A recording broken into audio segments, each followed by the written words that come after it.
பெரியார் நகர் அரசு புறநகர் மருத்துவமனை 1986ஆம் ஆண்டு துவங்கப்பட்டு 100 படுக்கைகளுடன் இந்த பகுதியில் செயல்பட்டு வந்தது. மாண்புமிகு தமிழ்நாட்டின் முதலமைச்சராக வணக்கத்திற்குரிய தளபதி அவர்கள் பொறுப்பேற்றதற்கு பிறகு 2021 மே திங்கள் 18ஆம் தேதி அன்று இந்த மருத்துவமனையை 300 படுக்கை வசதிகள் கொண்ட மருத்துவமனையாக தரம் உயர்த்துவதற்கு அன்றைக்கு அடிக்கல் நாட்டப்பட்டது. அந்த வகையில் மாண்புமிகு தமிழ்நாட்டின் முதலமைச்சர் அவர்கள் பெருமதிப்பிற்குரிய இந்து சமய அறநிலையத்துறை அமைச்சர் அவர்களுடைய சீரிய ஒத்துழைப்புடன் இந்த பகுதியில் பல்வேறு இந்த மருத்துவமனைகளை மேம்படுத்துவதற்குரிய நடவடிக்கைகள் தொடர்ச்சியாக செய்யப்பட்டது. அந்த வகையில் 2021 ஆகஸ்ட் திங்கள் 13ஆம் தேதி இந்த மருத்துவமனைக்கு 1,94,00,000 ரூபாய் செலவிலான சிடி ஸ்கேன் கருவி பொருத்தப்பட்டது. அதே ஆகஸ்ட் மாதம் 21ஆம் தேதி 51,36,000 மதிப்பீட்டில் ஒரு தாய் வார்டு ஒன்று துவக்கி வைக்கப்பட்டது. 2021 அக்டோபர் திங்கள் 16ஆம் தேதி மாண்புமிகு இந்து சமய அறநிலையத்துறை அமைச்சர் அவர்கள் முயற்சியில் CSR பங்களிப்புடன் 25 லட்சம் ரூபாய் செலவில் ஒரு புதிய அவசர ஊர்தி ஒன்று துவக்கி வைக்கப்பட்டது. 2022 ஏப்ரல் திங்கள் 8ஆம் தேதி 1 கோடி செலவிலான 10 படுக்கை வசதிகள் கொண்ட டயாலிசிஸ் பிரிவு ஒன்றும் இந்த மருத்துவமனையில் தொடங்கி வைக்கப்பட்டது. 2022 ஆகஸ்ட் திங்கள் 13ஆம் தேதி 2.25 கோடி செலவில் 4 தனி அரங்கங்கள் கொண்ட அறுவை சிகிச்சை மையம் ஒன்றும் பொதுமக்களின் பயன்பாட்டிற்காக தொடங்கி வைக்கப்பட்டது. அதே நாளில் 1,28,00,000 மதிப்பீட்டில் ஒரு ஆக்சிஜன் உற்பத்தி கூடம் ஒன்றும் தொடங்கி வைக்கப்பட்டது. 1 கோடி ரூபாய் செலவில் ஒரு RT-PCR அலுவலகம் ஒன்றும் ஆய்வகம் ஒன்றும் இங்கே தொடங்கி வைக்கப்பட்டது. இப்படி பல்வேறு வசதிகளை மாண்புமிகு தமிழ்நாட்டின் முதலமைச்சர் அவர்கள் படிப்படியாக தொடங்கி வைத்து இந்த மருத்துவமனையை பொறுத்தவரை ஒரு உலக தரத்துக்கூடிய மருத்துவமனையாக இன்றைக்கு தரம் உயர்த்துவதற்கு நடவடிக்கை எடுத்தார்கள். அந்த வகையில் மாண்புமிகு தமிழ்நாட்டின் முதலமைச்சர் அவர்கள் 71,81,00,000 மதிப்பீட்டில் ஒரு புதிய 3 தளங்களுடன் கூடிய கட்டிடத்தை கட்டுவதற்கு 2023 மார்ச் திங்கள் 8ஆம் தேதி அடிக்கல் நாட்டினார்கள். அதனுடைய தொடர்ச்சியாக மாண்புமிகு முதல்வர் அவர்கள் இந்த மருத்துவமனையை மேலும் தரம் உயர்த்தி வடசென்னை வளர்ச்சி என்கின்ற வகையில் பல்வேறு திட்டங்களை மாண்புமிகு முதல்வர் அவர்கள் இன்றைக்கு தொடர்ச்சியாக தொடங்கி வைத்துக் கொண்டிருக்கிற நிலையில் மருத்துவ கட்டமைப்பையும் மேம்படுத்துகிற வகையில் 2024 மார்ச் திங்கள் 7ஆம் தேதி 54,82,00,000 செலவில் மீண்டும் புதிய கட்டுமான பணிகளுக்காக அது 4, 5, 6 ஆகிய தளங்களை கட்டுவதற்கு இன்றைக்கு நிதி ஒதுக்கீடு செய்து அந்த பணிகளை தொடங்கினார்கள்.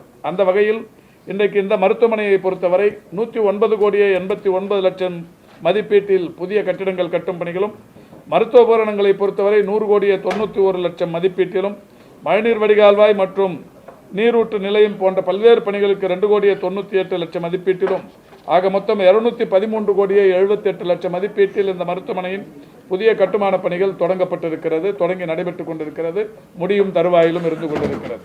100 படுக்கைகள் கொண்ட இந்த மருத்துவமனை மாண்புமிகு முதல்வர் அவர்களால் 300 படுக்கைகள் என்கின்ற வகையில் தரம் உயர்த்தப்பட்டது. இந்த புதிய கட்டிட வசதிகள் 7 தளங்களும் இன்றைக்கு கட்டி முடிக்கப்பட்டதற்கு பிறகு இந்த கட்டிடத்தை பொறுத்தவரை புதிதாக ஒரு 560 படுக்கை வசதிகள் புதிதாக ஏற்படுத்தப்படவிருக்கிறது. ஏற்கனவே 300 படுக்கை வசதிகள் என்கின்ற வகையில் மேம்படுத்தப்பட்ட மருத்துவமனை இப்பொழுது 860 படுக்கை வசதிகள் கொண்ட ஒரு பிரம்மாண்டமான படுக்கை மருத்துவமனையாக இன்றைக்கு தரம் உயர்த்தப்பட்டிருக்கிறது. அந்த வகையில் மாண்புமிகு முதல்வர் அவருடைய வழிகாட்டுதலோடு 102 மருத்துவர்கள், 236 செவிலியர்கள், 79 மருத்துவம் சாரா பணியாளர்கள், 20 அமைச்சு பணியாளர்கள், 126 பன்னோக்கு மருத்துவமனை பணியாளர்கள் மற்றும் 240 தூய்மை பணியாளர்கள் நியமனம் மிக விரைவில் நியமிக்கப்படவிருக்கிறது. அதற்கான பணிகளை நம்முடைய துறையின் செயலாளர், நிதித்துறை செயலாளர் போன்றவர்கள் செய்து கொண்டிருக்கிறார்கள். ஆக ஒரு இவ்வளவு புதிய பணியாளர்களோடு இந்த மருத்துவமனை வருகிற 28ஆம் தேதி பிப்ரவரி 28ஆம் தேதி மக்களின் பயன்பாட்டிற்காக தொடங்கி வைக்கப்படவிருக்கிறது. ஒரு 100 படுக்கைகளுடன் 86ஆம் ஆண்டு தொடங்கப்பட்ட இந்த மருத்துவமனை இப்போது 860 படுக்கைகள் கொண்ட ஒரு பிரம்மாண்ட மருத்துவ கட்டமைப்பை பெற்றிருக்கிறது. இந்த மருத்துவமனையை பொறுத்தவரை புதிதாக இது தொடங்கப்பட்டதற்கு பிறகு இதில் குளிரூட்டப்பட்ட தனி அறைகள், 5 நவீன மின்தூக்கிகள், மத்திய நுண்கிருமி நீக்க நிலையம், நவீன சலவையகம், மத்திய மருந்தகம், மத்திய ஆய்வகம், உதவி மையம், வழிகாட்டி தகவல் சிற்றுண்டியகம், காத்திருப்பு அறை, 24 மணி நேர தூய்மை பணி என்று ஏராளமான புதிய கட்டமைப்புகளை பெறவிருக்கிறது.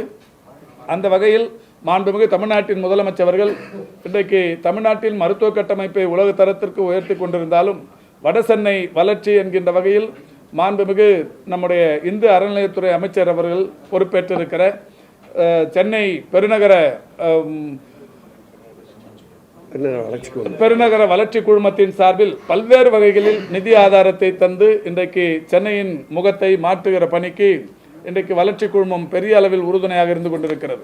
பெருநகர சென்னை மாநகராட்சியின் சார்பில் பல்வேறு பணிகள் நடைபெற்றுக் கொண்டிருந்தாலும் நீண்ட காலமாக நிலுவையில் இருந்த பணிகளை எல்லாம் முடிப்பதற்கு வளர்ச்சி குழுமத்தின் சார்பில் நூற்றுக்கணக்கான கோடி ரூபாயை தந்து பூங்காக்கள் உருவாக்குவது, விளையாட்டுத் திடல்களை உருவாக்குவது, புதிய புதிய வசதிகளை, அடிப்படை வசதிகளை ஏற்படுத்தி தருவது என்கின்ற வகையில் நிதி ஆதாரத்தை சென்னை முழுக்க 22 சட்டமன்ற தொகுதிகளுக்கும் வளர்ச்சி குழுமம் தந்து கொண்டிருக்கிறது. என்றாலும் இந்த வடசென்னை வளர்ச்சிக்கு வளர்ச்சி குழுமத்தின் சார்பில் மிகப்பெரிய அளவில் இன்றைக்கு நிதி ஆதாரத்தை தந்து பெரிய அளவிலான பணிகளை எடுத்து செய்து கொண்டிருக்கிறார்கள். அந்த வகையில் இந்த மருத்துவமனையின் கட்டமைப்பை உயர்த்துவதற்கு அரசு நிர்வாகத்தோடு இணைந்து வளர்ச்சி குழுமமும் இன்றைக்கு 84 கோடியே 17 லட்சம் ரூபாயை இன்றைக்கு பெருநகர சென்னை வளர்ச்சி குழுமத்தின் சார்பில் நிதி ஆதாரத்தை தந்திருக்கிறார்கள். இவ்வளவு நிதி ஆதாரம் பெருநகர வளர்ச்சி குழுமத்தின் சார்பில் ஒரு பணிக்காக தரப்பட்டு இருப்பது என்பது வரலாற்றில் இதுவே முதல் முறை. அந்த வகையில் இந்து சமய அறநிலையத்துறை அமைச்சர் அவர்களுக்கு மருத்துவம் மற்றும் மக்கள் நல்வாழ்வுத்துறையின் சார்பில் நன்றியினை தெரிவித்துக் கொள்கின்றோம். அந்த துறையின் பெருநகர சென்னை வளர்ச்சி குழுமத்தின் உயர் அலுவலர்கள், செயலாளர் உள்ளிட்ட அனைவருக்கும் மருத்துவத்துறையின் சார்பில் நன்றியினை தெரிவித்துக் கொள்கிறோம். வருகிற 28ஆம் தேதி மாண்புமிகு தமிழ்நாட்டின் முதலமைச்சருடைய பிறந்த நாள் மார்ச் 1, 28ஆம் தேதி இந்த மருத்துவமனை சென்னைக்கு அர்ப்பணிக்கப்படவிருக்கிறது. கொளத்தூருக்கு மட்டுமான மருத்துவமனை அல்ல, வடசென்னையின் மருத்துவ வளர்ச்சிக்கான ஒரு அடையாளமாக இந்த மருத்துவமனை பிப்ரவரி 28ஆம் தேதி மாண்புமிகு முதல்வர் அவர்களால் திறந்து வைக்கப்படவிருக்கிறது. அரசு மருத்துவமனைகள் அவுட்சோர்சிங் மூலம் வந்து இங்க டயாலிசிஸ் பண்றது அப்படிங்கிறது ஒரு சர்ச்சையாக இருக்கு. ஏன் டயாலிசிஸ் வந்து தனியார் மயமாக்கணுமா அப்படிங்கிறது இல்லை, யாரும் சொல்லவே இல்லைங்க. அது மாதிரி தனியார் நீங்களாவே கற்பனையாக சொல்லியிருக்கிறீங்க. இல்லை, நீங்களாவே கற்பனையாக சொல்லியிருக்கிறீங்க. டயாலிசிஸை பொறுத்தவரை இன்றைக்கு அரசு நிர்வாகம் தான் செய்து கொண்டிருக்கிறது.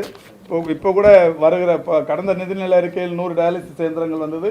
எதிர்வருகிற நிதிநிலை அறிக்கையிலும் டயாலிசிஸ் இயந்திரங்கள் புதிதாக பொருத்துவதற்குரிய நடவடிக்கைகளுக்கு 2 நாளைக்கு முன்னாடி தான் நானும் செக்ரட்டரியும் மீட்டிங் போட்டு பேசியிருக்கிறோம். அந்த வகையில் இது அவுட் சோர்ஸ்லாம் ஒன்றும் இல்லைங்க.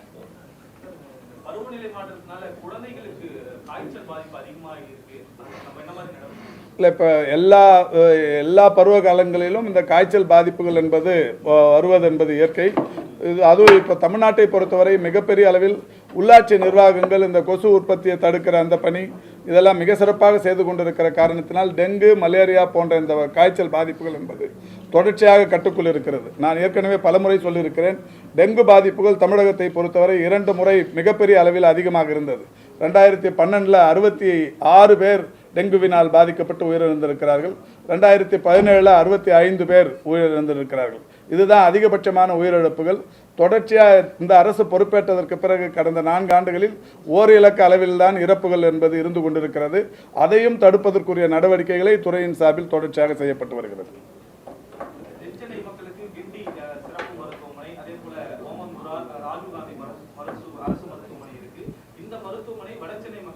இது வடசென்னை மக்களுக்கான வளர்ச்சி திட்டம் என்பது இன்றைக்கு எல்லா துறைகளின் சார்பிலும் பெரிய அளவில் தொடர்ந்து செய்யப்பட்டு வருகிறது. குறிப்பாக வடசென்னையை பொறுத்தவரை ஏற்கனவே மருத்துவ கட்டமைப்புகள் என்பது இப்போ கேஎம்சியாக இருந்தாலும், ஸ்டான்லியாக இருந்தாலும், ராஜீவ்காந்தியாக இருந்தாலும், ஓமந்தூரார் மல்டி ஸ்பெஷாலிட்டியாக இருந்தாலும், ஓமந்தூரார் மெடிக்கல் காலேஜ் ஹாஸ்பிட்டலாக இருந்தாலும் எல்லாமே இந்த வடசென்னையை ஒட்டி இருக்கிற வடசென்னை மத்திய சென்னை பகுதியில் இருக்கிற மருத்துவமனைகள் தான். இவற்றில் இன்றைக்கு மாண்புமிகு தமிழ்நாட்டின் முதலமைச்சருடைய மிக தீவிர வழிகாட்டுதலோடு ஒரு 100 படுக்கைகள் கொண்ட ஒரு சாதாரண மருத்துவமனை இன்றைக்கு 860 படுக்கைகள் கொண்ட ஒரு மல்டி ஸ்பெஷாலிட்டி மருத்துவமனையாக இன்றைக்கு உருவாகி இருக்கிறது.